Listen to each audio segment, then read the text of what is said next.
helplessness is your best friend, savage. Okay, I would like to make an apology that I haven't made any videos for almost a year now. The secret is, I was incredibly busy. I got myself 2 jobs, but through no bad luck of myself, I've lost both jobs, so I have a lot more free time on my hand right now. So anyway, on with the video. Alright, let's talk about problematic media. Oh, this video is gonna get stupid quickly, isn't it? And also, just to let you know, I've actually edited parts of this video out.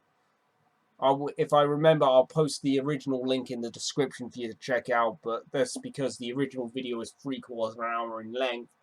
So if I don't edit parts of this video out, it's probably going to be pushing 2 hours in length. I'm going to be talking about some of these issues at length, and I'm going to try and not show anything graphic. Heads up, she barely shows anything. But I may have to include a few shots of anime or manga of children being sexualized in the beginning section, so please be warned of that. So, my last video on child-coded character design ended up being...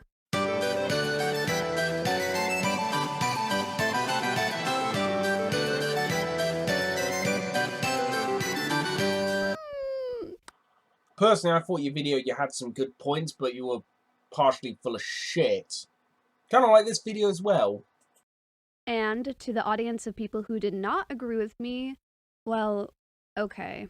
I originally wanted to put this part at the end of the video, but I don't think the people who disagree with me will actually engage with this video for long enough to get to the ending, because they certainly didn't with the last video. Has anybody told you sound overly condescending in this video?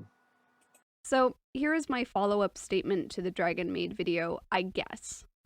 I know it seems silly to keep talking about this and like I'm wasting my time, but I genuinely want to believe that most of the people who disagreed with me are not acting with malicious intent, but are just simply misinformed or maybe a bit confused.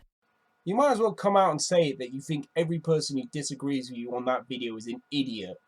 I'd probably have more respect for you if you came out and just said that statement than pussyfooting around it. If you are willing to take the time to actually listen to my side and then you still disagree with me, then that's all I can ask. Because there is no conversation at all if you're not even willing to engage in the first place. I'm willing to engage in any idea for experiment or that. Sadly, nobody's willing to engage with me, but that's just purely because I'm maybe a small fish in a very large pond. So, before you start writing a comment on this video, I want you to really take some time to think critically about which side of this argument you want to land on. For the sake of transparency, my standard has always been art through extremity. You cannot create, as long as it's consisting of consenting adults, any piece of art and entertainment with extremities. Whether that be extreme gore, violence, swearing, drug use, sexually explicitness, or that, as long as it contains consenting adults, I physically do not care. And yes, sometimes that does mean that I have to be the arbiter or the defender of art that I wouldn't touch with a 20-foot barge pole held by somebody else, but that's the price I'm willing to pay for my freedom of expression and freedom to engage in whatever art and entertainment that I choose of my own volition or standards. The reason I brought up the author of Rurouni Kenshin not facing jail time or even being fired for his possession of roughly 100 DVDs of real child porn, like not anime, actual human children, was because he is not the exception to the rule in Japan, he's kind of the standard. You know what, Mom? You know what I'm gonna get you next Christmas? A big wooden cross. So every time you feel unappreciated for all your sacrifices, you can climb on up and nail yourself to it. The possession of child pornography only became totally illegal in Japan in 2015. Charges for possession include imprisonment for up to 1 year and being fined up to 1 million yen, which is just under 9,000 US dollars. He was fined 200,000 yen, or less than $2,000. To everyone who commented about the sexualization of child characters in anime having no real-world harm and that it's just a part of Japan's culture, I would like to inform you of the increasing rates of child abuse, which includes sexual abuse, that Japan has been experiencing, reaching record-breaking heights for the last 29 years in a row. Not wish to play this card, but that sounds like a Japan problem. That is of no concern of mine if I choose to engage with Dragon Maid. Those are two radically different concepts. In November 2020, students submitted a petition to raise the age of consent from 13 to 16, which received 40,000 signatures, arguing that it's fine because it's not technically illegal in Japan should mean nothing to you. I can guarantee from my video analytics that at least 44% of you are from the United States. Like 100 people living in Japan clicked on my video, which is like 0.01%. They are not the people I am trying to talk to here. Technically, you're not talking to anybody, you're monologuing to people. You cannot use cultural differences as a defense when part of that culture also ends up hurting people. Media does not exist in a vacuum, and portraying sexualized child characters in any media normalizes the sexualization of children to the audience. Am I the only person questioning why the fuck she has that clip of Uramanga Sensei on her computer? Why do you think so many of you can't even see this as a problem? It's because anime has normalized it to you. Have you ever stopped to consider that it just doesn't bother them? In fact, out of all the scenes that in Dragon Maid that comes very close to bothering me is the one scene where Konokono is taking a bath. And ironically enough, Dragon Maid has a 12 certificate, so it's on par with James Cameron's Titanic. And also, none of this matters anyway, because guess what I found out after making the Dragon Maid video? The author, Cool Kyo Shinja, has drawn at least 5 comics of child porn. How the fuck did you find that out? Did you intentionally go looking for it? Yeah? A bit suspect, are we? So there is literally no point in defending this person. One of which is 194 pages in length. Do you know how long it takes to draw nearly 200 pages of anything? Well, depending on the detail, his skill, depending on what kind of tools he has available, it could range from 6 to 7 minutes per page to upwards of 3/4 of an hour. And that's beside the point. You, sir, have done pornography and made pornography of the guys from My Hero Academia. And if I remember correctly, aren't those all like 15 area? This is a theme in Dragon Maid for a reason. This isn't even a matter of possession. This guy is producing and distributing comics of child porn. You know what, Mom? You know what I'm gonna get you next Christmas? A big wooden cross. So every time you feel unappreciated for all your sacrifices, you can climb on up and nail yourself to it. And look, I know doujinshi or hentai of child porn aren't illegal in Japan. This guy has not done anything that I know of that could be met with legal action. There we go. You've solved your own problem.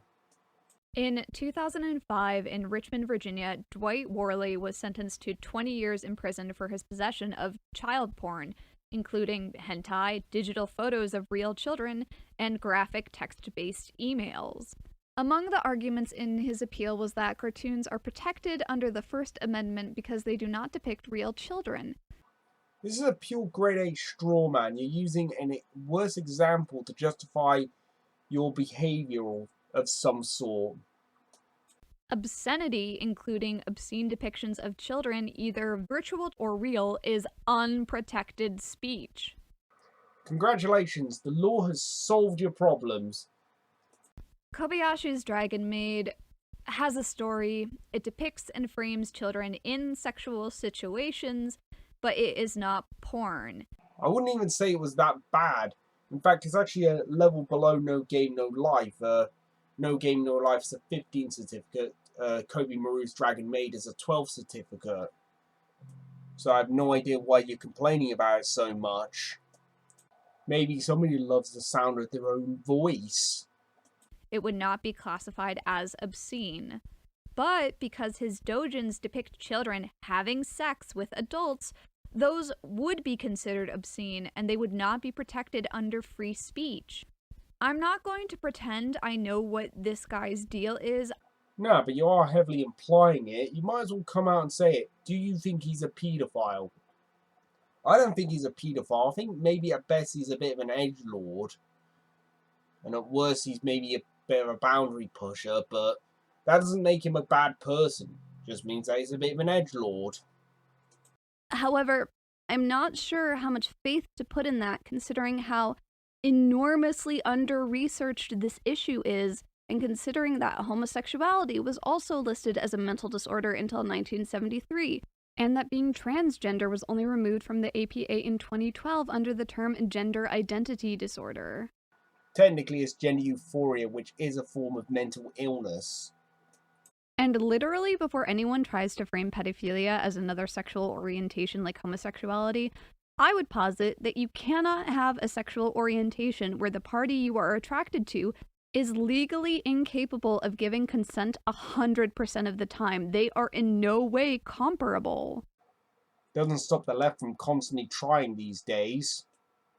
If my theory is wrong and pedophilia is still categorized as a mental illness 10 or 20 or however many years from now, after more research has been done, then obviously I would prefer these people use drawings of child porn as an outlet and not actual child porn. If it is a mental illness and recovery were a possibility, then obviously I would prefer that over unnecessary incarceration. Hey, that's so we can both agree on. You get this completely condescending pat on the head. So this is actually a great way to segue into a topic that I've wanted to discuss for a while, which is problematic media and everything that entails, like cancel culture, death of the author, how media we consume impacts reality. I will admit this is where the video gets really stupid really quickly. I promise you that I had parts of this script written months ago, and I did not furiously whip it up because a bunch of strangers were kind of weird in my comments section. But what I found interesting about the negative responses was most people knew they couldn't outright defend the sexualization of Kana or Ilulu's design because it would implicate them as siding with people who think that being sexually attracted to children is fine. I said it once and I'll say it again. I did not see anything morally wrong with Dragon Maid. Which, some people still did do that anyway, though, and those people can leave. But most of them worded their grievances so that they weren't directly addressing the actual points that I made, but framed it so that the problem was with me and my perceptions. Personally, I think it's all your problems. And the good thing is with me, I'm not a politician, nor am I your friend. So I don't even have to pretend to care about your opinion. The most common responses being some form of, it's just fiction, not reality, or if you don't like, don't watch. That's my point exactly.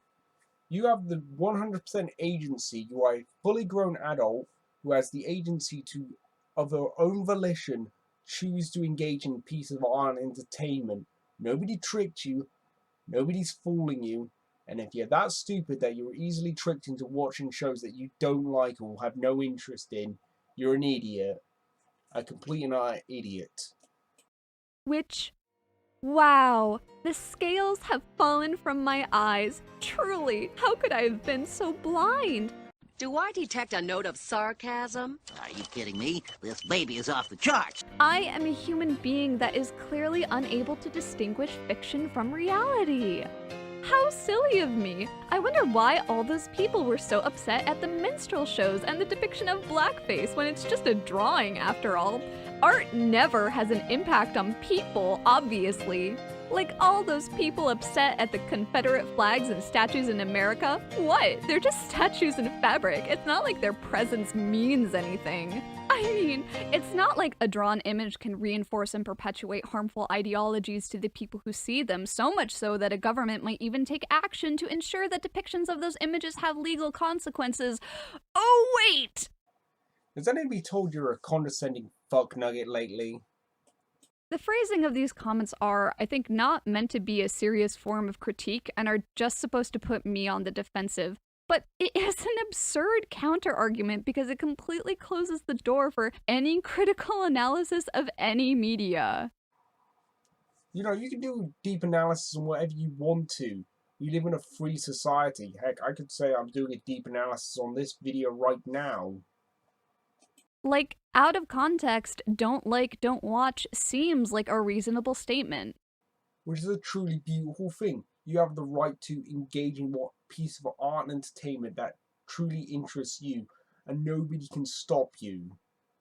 And how'd you like it if I started demanding that you should never engage in a piece of art and entertainment that interests you because I find it offensive to my own standards and beliefs? Would you agree with me, or would you tell me to fuck off? Because honestly, I wouldn't be surprised if I said to you the exact same thing that you're saying to me, you would tell me to fuck off. And personally, you're well within your prerogative to tell any person to fuck off if they start telling you how you should or should not engage in any piece of art and entertainment. Because you are a fully grown adult. I think you are. I'm not sure how old you are, actually. Personally, I think you sound like you're 15. However, the problem was not that I did not like Dragon Maid. The problem was that it perpetuated harmful imagery of sexualized children. Has anybody told you're a cherry picker? I think that's a 1 or 2 second clip out of the entire show. Which is harmful to children. I liked The Promised Neverland, but its depictions of Sister Crone reinforced awful racist imagery of black people. Actually, I thought Sister Crone was perfectly passable. In fact, it kind of reminds me of somebody I used to work with, except for the person I used to work with was a lot fatter than her. Which is harmful to black people. You know what, Mom? You know what I'm going to get you next Christmas? A big wooden cross. So every time you feel unappreciated for all your sacrifices, you can climb on up and nail yourself to it. The framing of "it's just fiction, not reality" at first seems so innocuous, asserting that whatever it's responding to as lacking common sense, unable to distinguish the difference between fiction and reality. But this is what you have to understand. Fiction does not equal reality, and media does affect reality. The way I would agree to this to a point, but the way she makes it sound like it's a Dr. Jekyll and Mr. Hyde sort of thing. But I would probably say it's more of a slight nudge in the right direction. And plus, these are based on stereotypes which have an element of truth to it. I think the urge to use "it's just fiction, not reality" as a defense has increased in popularity, honestly due to the recent and frankly outrageous examples of online fans openly harassing and doxing content creators. I personally blame it on shitty behaviour and the quick and easy and anonymity of the internet. Think about it. Over the last maybe 5 to 10 years, how many people are now accessing the internet versus when I was using the internet back in the year 2000, where we had to all use emails. That makes you think quite a bit. Their first instinct may be to brush it off because the term has been thrown around loosely and incorrectly before. Which, can I just say, makes my job so frustrating. Technically, this isn't a job, it's a hobby. Like, when you hear about someone potentially committing a crime, your first instinct really shouldn't be, well, I bet people are just misinformed and overreacting. My 2 reactions are going to be, bring me some evidence before I act, or am I the person committing the crime? Part of the reason why this is happening more and more frequently is that social media gives fans a much closer window into the production process of their show in a way that has just... Might I say, they were 100% right about the look of Sonic in the Sonic movie. That previous model looked like pure grade A nightmare fuel. The redesign looked very cartoonish and very classic, yet kind of believable. And anyway, that actually was probably one of the best films I saw of last year. Mainly because it was the only film I saw in the cinema of last year. Never been a thing before, and because it's new, we don't have a way to regulate it. You can either block them, engage with them, or you can just get rid of Twitter altogether. I barely use my Twitter. In fact, the last tweet that I sent out was wishing Lisa Ann a happy birthday. It's easy to remember Lisa Ann's birthday because her birthday is the day after mine. But the anonymity of being online takes the pressure of consequences off of the accusers. And you make it sound like that's a huge problem. It's the mob mentality where you can point as many fingers as you want, all while knowing that you have complete safety in numbers. Hey, it has some good points. How many people can say they've called their prime minister a useless cunt, for instance? Recently, there's been a worrying trend where young people online have started to adopt this perception that if a person likes X problematic thing, then they are automatically problematic in the same way, so it's okay to be mean to them.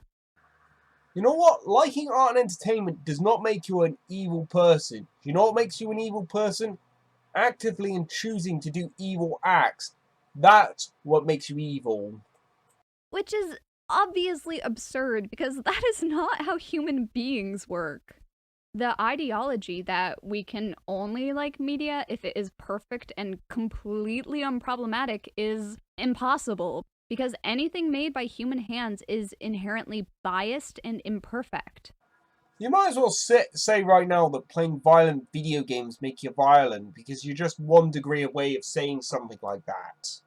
People are not good or bad, they just do good or bad things.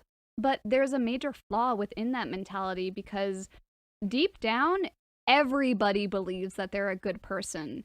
But you can be a good person that still does terrible things. People do evil not because it's evil, but because they think it's good, and the road to hell is often paved with good intentions. Good people doing evil things because they believe it is right. But doxing, harassment, and death threats are never right or okay. You make it sound like death threats are a new thing. Heck, I remember Stanley Kubrick getting death threats for making A Clockwork Orange. You can like a piece of media and dislike a certain aspect, like the design or the opinions of the creator, and still not harass them. It is just that easy. I haven't used Twitter in years, so it's easy for me to not send death threats to a person.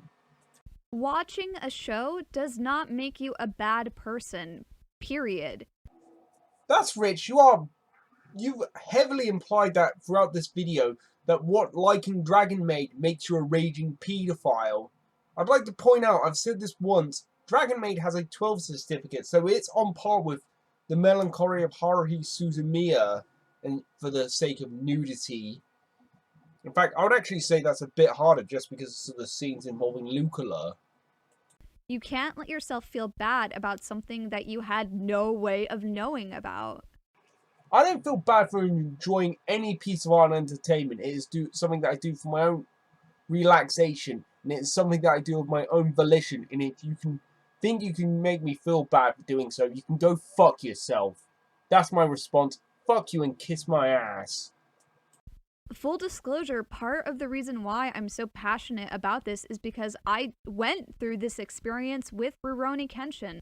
I loved the story as a kid. I thought its themes were fantastic.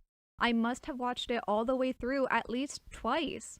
And it wasn't until years later that the news about the author came out, and when I finally heard about it, I was upset and I felt gross for ever liking it in the first place. I'll let you know a small secret. Most of the art and entertainment that you've enjoyed over the years has been made by at least morally questionable or morally disgusting people. John Lennon beat his wife on numerous occasions. Alfred Hitchcock was best described as an asshole and a sexual predator, and Charlie Chaplin knocked a 14-year-old girl up. Just to name a few. Calling attention to the problems to the creator, and in some cases discontinuing your support for it because I have the right to support whatever art I want to, however I want to. And furthermore, you can support whatever art that you want to, however you want to. That's the good thing. We live in a free society. I don't have the big government cherry picking what I can or can't do with my free money and my free time. I could go and blow all my money on Warhammer figurines, or I could go and blow my money on my book collection or my anime collection. You know, we have freedom to choose how I want to blow my sad and pathetic life on. Media does not exist in a vacuum, and it affects reality. She's going to be implying that this like a Dr. Jekyll and Mr. Hyde sort of thing. That if I engage in a piece of art and entertainment of my own volition, I'm going to become a raging asshole, sexist, or homophobe. I would probably argue it's more of a subtle nudge in the right direction or wrong direction. But you know what? I'm willing to accept any price for freedom. Lately, when people have this discussion about how fiction isn't reality, they always seem to neglect to mention the follow-up, which is fiction does actually affect reality. Maybe in a very slight way, but I would argue that art is more of a Rorschach test. What you see out of it and what I see will be two radically different concepts. Like, you know, I could get you to watch Joker, and what you would think of the film would be radically different from the second person who watches it, or the third, or the 100th person. And believe it or not, I think that's a good thing. Because if we have a standardized version of art, it would become very boring very quickly. Which, this is not my opinion, this is a fact. One of the most notorious examples is the 1915 silent film Birth of a Nation.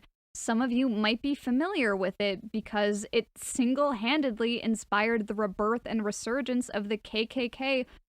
Oh yeah, I almost forgot that if this film had never been made, people would have immediately started holding hands, and we would have been living in a perfect society.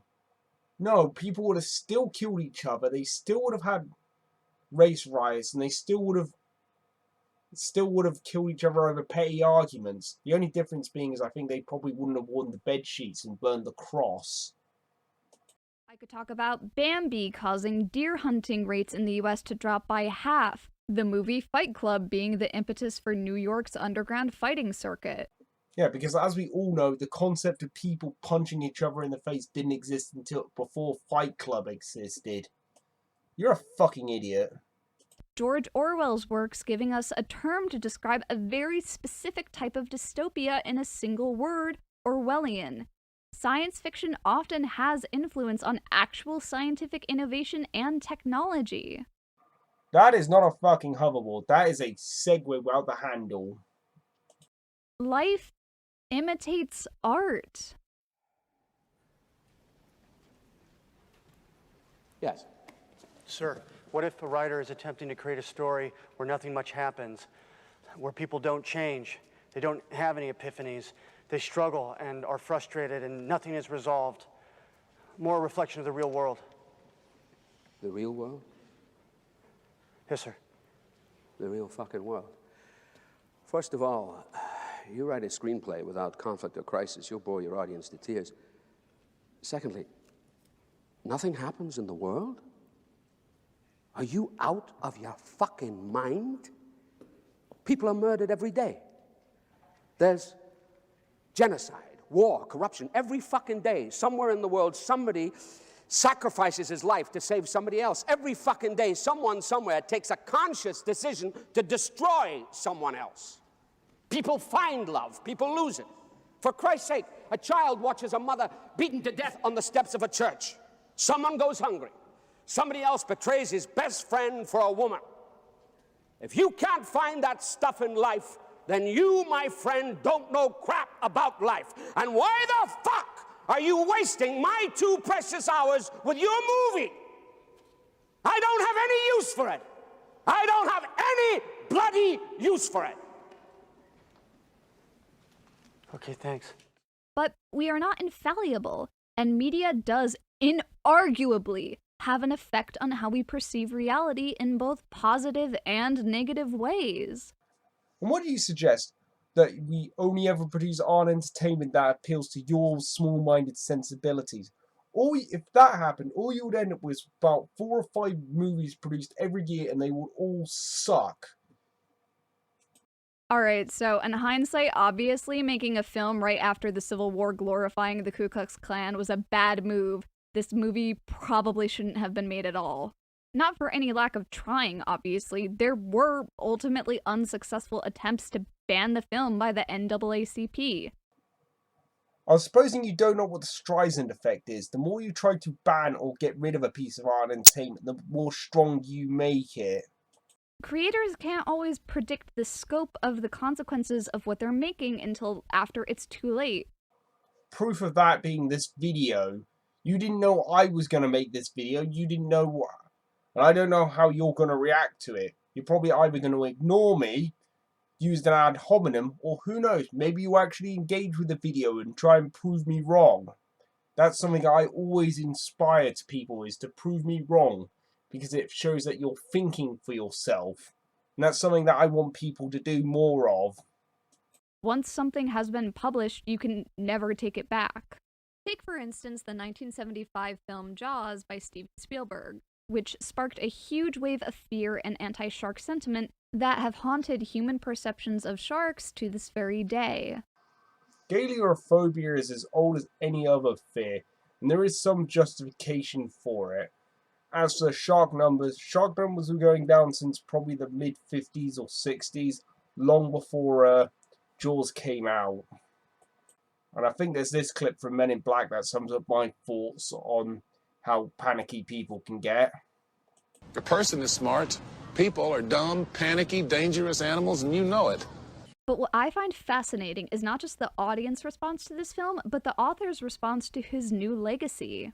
Peter Benchley, the author of the 1974 novel the film is based on, said, "Knowing what I know now, I could never write that book today, because sharks don't target human beings and they certainly don't hold grudges." For me, that lacks a certain level of conviction in his art. But he did change his actions in the aftermath, and that is so important. When authors create a story, you have to be conscious of what you are putting out into the world, because unintentional or not, you may end up changing or affirming people's opinion on reality. That's a mathematical impossibility. No artist knows how, or has any control of how their art would be received. If they would be the richest person in the universe, because every artist worth their salt would probably be having the message of "give me more of your money," because I know it would be for me. No one is going to be omnipotent, obviously, but this is why it's so important to do research to avoid falling into certain negative tropes or pitfalls. You know what, Mom? You know what I'm going to get you next Christmas? A big wooden cross. So every time you feel unappreciated for all your sacrifices, you can climb on up and nail yourself to it. But it's the authorial response to falling into these pitfalls that I think is so important, especially when it comes to how we view and decide to use cancel culture. Only cowards use cancel culture, and furthermore, cancel culture will never work. It has several outcomes. One, you end up giving the free publicity to the art and entertainment you want to try and get rid of, or the Streisand effect. Two, it will always lead to it making it slightly easier for people to start cancelling art and entertainment that you want to engage in. And furthermore, it just flat out doesn't work. It's just something, and you waste time and energy that you could have used to make your own art and entertainment. Honestly, I'm not a fan of cancel culture as a whole because it is a complicated action that needs a careful case-by-case examination of each individual's circumstances. I'm completely 100% against cancel culture. I think it's counterintuitive. It's the tools of cowards. And I also believe in freedom of speech and an art for extremity. But it's often used as an almost automatic response to bully anyone for doing something you don't personally like. What I'm hopefully trying to get to the core of here is people shouldn't be canceled over just being ignorant or misinformed, or because their work had an unpredictable effect on the people reading it. Oh, that's ironic considering what she's going to be saying later on in the video. However, what do you do when an author is deliberately creating a work with malicious content or conduct, when they have been informed of the harm that they are causing and still refuse to change? What I personally do is I just take my interest and my money and go somewhere else. Like most intelligent and most reasonably well balanced adults would do. Well, that's when things start to get a bit messy. Death of the author. Death of the author is a term coined in a 1967 essay by Roland Barthes, which, to put it very simply, means that the authorial intent should have no impact on an audience's reading or interpretation of a text. Which I agree with to a point. I believe all art and entertainment is a Rorschach test, i.e., what you get out of it is your own beliefs and standings. And that's very personal to me. Which, frankly, I think people have been over-employing this idea lately because it's easy. It takes all of the responsibility off of the reader to do any further research or to examine a text outside of their own worldview. Much like canceling, I think death of the author cannot be used as a catch-all. It needs to be applied in a case-by-case basis.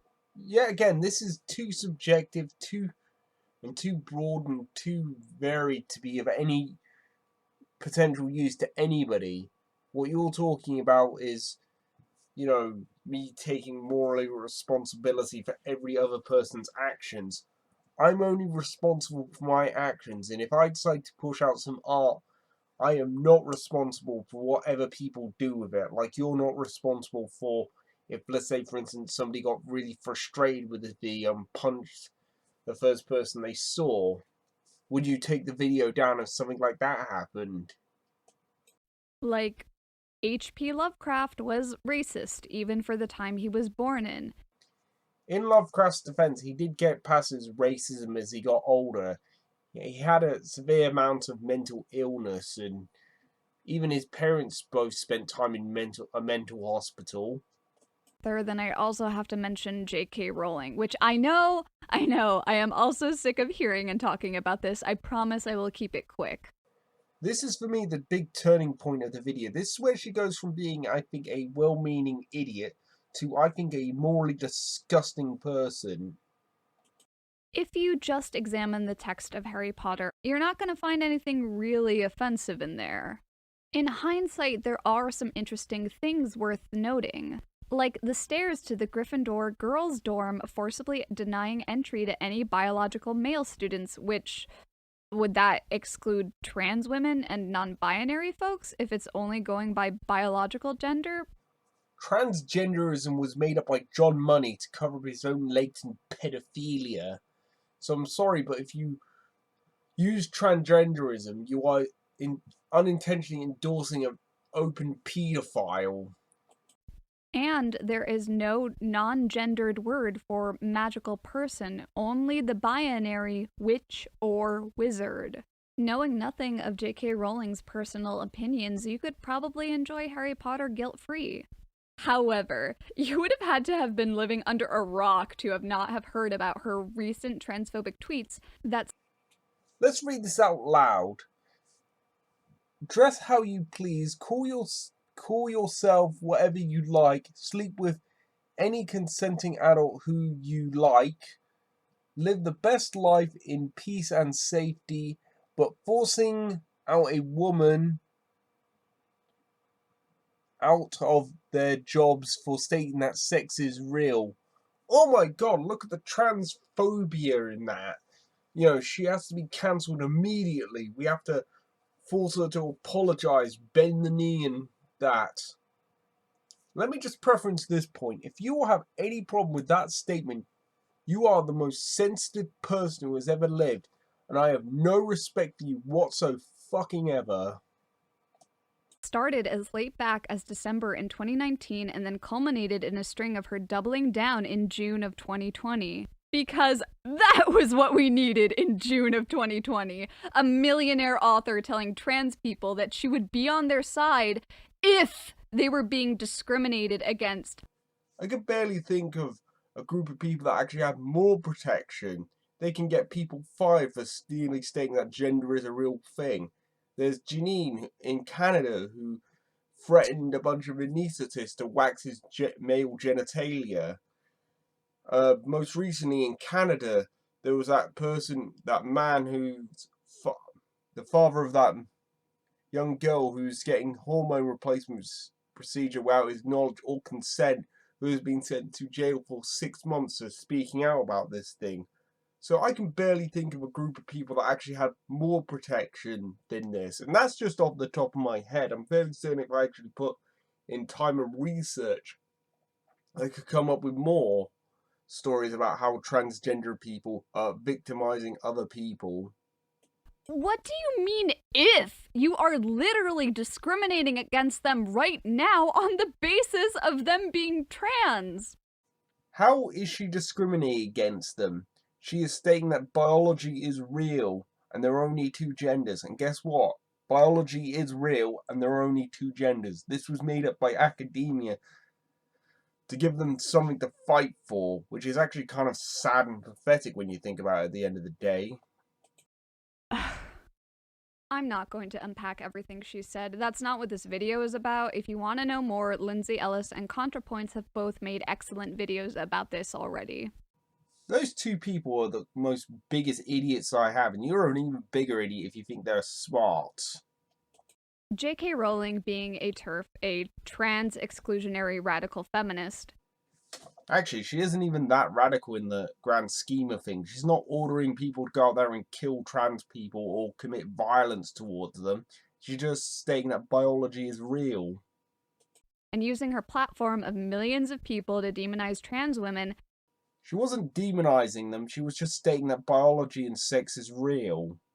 By doing this, by spewing hate speech towards trans people under the thinly veiled guise of scientific evidence and feminism, there is no scientific evidence for transgenderism. It was all made up by academia just to give it and to help cover up their own pedophilia. She is putting a marginalized group who are already in a vulnerable position more at risk. How is she putting them at risk? All she's stating is that biology and sex are real. And by the way, there are only two genders. You cannot change your gender, and this is a hard fact for you to... If this is a hard fact for you to swallow, I'm sorry, but you're a complete idiot. Statistically, trans women were already more likely to be victims of assault because of transphobia. And J.K. Rowling's tweets are normalizing and excusing that behavior to millions of people.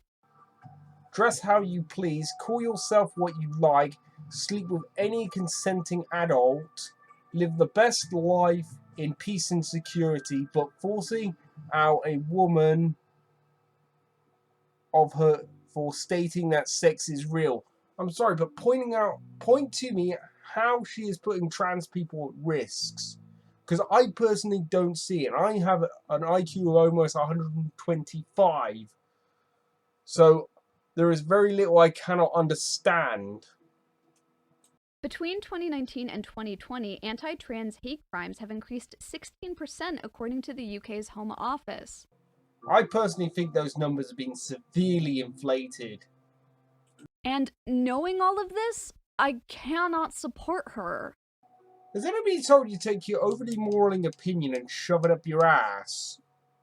To be clear, I am not going to harass her. I'm just not going to engage with anything she makes. You know what, Mom?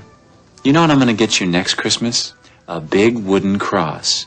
So every time you feel unappreciated for all your sacrifices, you can climb on up and nail yourself to it. And I'm not going to spend money on her work because one of the charities she supports could be anti-trans, and I don't want to even indirectly contribute to harming trans people. There are several things wrong with this. One, can somebody actually name me an anti-trans charity? And two, I honestly don't think that people could do any more harm to trans people than they've already done to themselves. Cutting off their genitalia and making themselves permanently infertile. Not to mention all the chemicals that they flush their bodies with increase the chances of them getting cancer exponentially. I loved Harry Potter as a child, but I'm not a child anymore, and I care more about trans rights. Anybody called you a virtue signaling idiot lately? Because honestly, that's what I think you are. You are an overly virtue signaling idiot. who's more concerned about looking good and looking like she's helping people than actually trying to help people. Than I do about a book about wizards. Alright, so hopefully I'm starting to make my point clear here about why this is so important, and why the decision to use cancel culture is a spectrum that should be used carefully. No one should use cancel culture. It's the tools of a coward and a moron. Alright, so I don't know how much clearer I have to be about my opinion on this issue when an author you like does a crime, and I mean like a crime that hurts people, not something like shoplifting or embezzlement or whatever. You should withdraw your support from them because, like it or not, if you don't, you are supporting the behavior that... Honestly, if you're only ever going to engage in pieces of art and entertainment that have been made by virtually good people, you might as well not engage in any piece of art and entertainment. Every artist has done something morally questionable, has fucked somebody over, has maybe threatened somebody, has beaten somebody, has done something that you would find morally reprehensible. And you know what? I don't give a fuck. I care about the art and entertainment itself. I have watched The Great Dictator. I think it's a beautiful movie. Charlie Chaplin was a horrible person. He was a raging pedophile, for instance. Cannot, under any circumstances, understand how people still try to separate the art from the artist in circumstances like Nobuhiro Watsuki, the author of Rurouni Kenshin, after knowing what he's done. The same reason that people defend John Lennon, even though he was a horrible wife beater. Anecdotal evidence like you watched a murder mystery and did in fact not murder anyone misses the point, because the problem is not the individual impact, it is the collective. Most people who watched Birth of a Nation were not impacted. Straighten up your own act before whining about the world. Or if that's too much, wear a blindfold, zip your mouth, and live in a cave. Or the alternative... But some of them were enough to cause the resurgence of the KKK. I think that to a lot of anime fans, this is a very uncomfortable reality, which is what makes it hard to accept. Nobody wants to believe that a show they are watching ended up contributing to the normalization of child abuse or general sexism. If anybody told you to go fuck yourself, I honestly think art is an image. I've stated this before. I believe in art for extremity, and I also believe that it's more the reverse. I think that art is a reflection of reality. You know, the reason that you have sexist, racist, and homophobic and whatever art is because deep down, all people are homophobic, sexist, racist. We all have our biases for and against something. That is somewhat reflective in our art. And you know what? There is no price that I'm willing to pay for freedom of art. I believe in there is absolutely, the same art that is used to create all the art and entertainment that you want to see is all the same freedom that has created all the art and entertainment that you don't want to see. You know, cherry pick what you want and ignore it. That's what I usually do. In 2016, a government survey indicated that nearly a third of Japanese women have been subjected to sexual harassment at the workplace, including inappropriate touching and unwarranted advances. You know what, Mom? You know what I'm going to get you next Christmas? A big wooden cross. So every time you feel unappreciated for all your sacrifices, you can climb on up and nail yourself to it. And again, I am not talking about this because I think America is some bastion of moral integrity, or because I want to shut down this one commenter, but I am just so tired of people desperately trying to make arguments about things that they know nothing about. That's ironic coming from you. You once did a whole video on how much you don't like isekai, and you've only admitted to watching 4 isekai shows. And especially not on a platform like YouTube, which has historically pushed women out of the creative space for, voicing their opinions. The horror. You know what, Mom? You know what I'm going to get you next Christmas? A big wooden cross.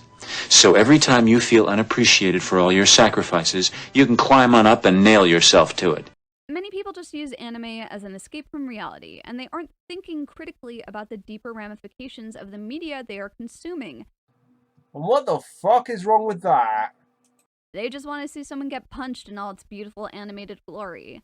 And if that's the case, just use piracy, please. If you really want to separate the art from the artist, just don't give them your money, at least. I'll give my money whoever I think is deserving of it. Also, to touch one last time on Dragon Maid, and then I never want to think about this again. I know the animation industry is hell, and I know KyoAni is still recovering from the damage caused by the arson attack, and if you want to support the anime production team, because in truth, the content of what they are adapting is not their fault, and the only way to do that right now is to watch Dragon Maid S, then sure, yes, absolutely do that if that's what you think is right. Ooh, I have your permission to watch a show. Ooh, ain't you so glorious, and ain't you so kind and generous? Life is complicated, and there is no one right way to live it. We just have to do the best we can with what we have. Since media does have an effect on reality, and the things that an author says or does can create real harm in the world, then as consumers, how are we supposed to engage with media? If we cannot blindly enjoy everything, must we cancel everything? My stance has always been art for extremity, freedom of expression, and a certain level of meritocracy. That way you have a best chance of getting everybody happy. No. What? No. What? At what point did I ever even... How would you reach that conclusion? The thing is, in life, you're gonna come across a lot of shit you don't like, and you're gonna have to make compromises. Unless you're a white cis-het man, like I mentioned in my isekai video, you have to compromise to enjoy the majority of media you interact with. You're a fucking secretary. Fuck you! Yeah, that's my message to you. Fuck you, and kiss my ass. At best, you'll be underrepresented, or worse, represented in a way that drives you fucking nuts. You know what, Mom? You know what I'm gonna get you next Christmas? A big wooden cross. So every time you feel unappreciated for all your sacrifices, you can climb on up and nail yourself to it. There are things that really bother me in Hero Academia. I don't like that Mineta is basically a walking plot device to create fan service of the girls. I don't like that the default for female heroes tends to be sexy, and I don't like that the girls never get as much limelight as the boys. But I know this show was made for teenage boys, and the pros generally outweigh the cons for me. I know myself, and I know I can engage with media critically, and I know that I'm not going to accidentally start objectifying women after watching Hero Academia. You seem to have no problem objectifying the men, though. Which is why, at the end of the day, I cannot tell you what is good or bad. You've got to use your own judgment. With something like Studio Trigger's work or JoJo's Bizarre Adventure, my expectations going in have to be a little bit different because of the kind of off-the-walls storytelling they encompass. I can't hold Araki's work from 1987 to the same standard as the 2000s or even now because the landscape they were made in is completely different. Problematic is a vague word that is used very broadly. Ironically enough, everybody who's used the word problematic in that context have all been overly moralistic cunts. We have words for being openly racist or sexist or transphobic, but referring to any of these things as merely problematic is kind of like referring to a dumpster fire as, ooh, that's a little bit toasty. If something is problematic, it means that there's a problem. Personally, I think it's a problem for you. I just have a unique and interesting thing to deal with problematic medium. It's called doing something else. It may be a small problem you're willing to overlook, or it may not even be obvious until you examine the context around it. Or personally, it may not even bother you at all. But you should still know that it's there.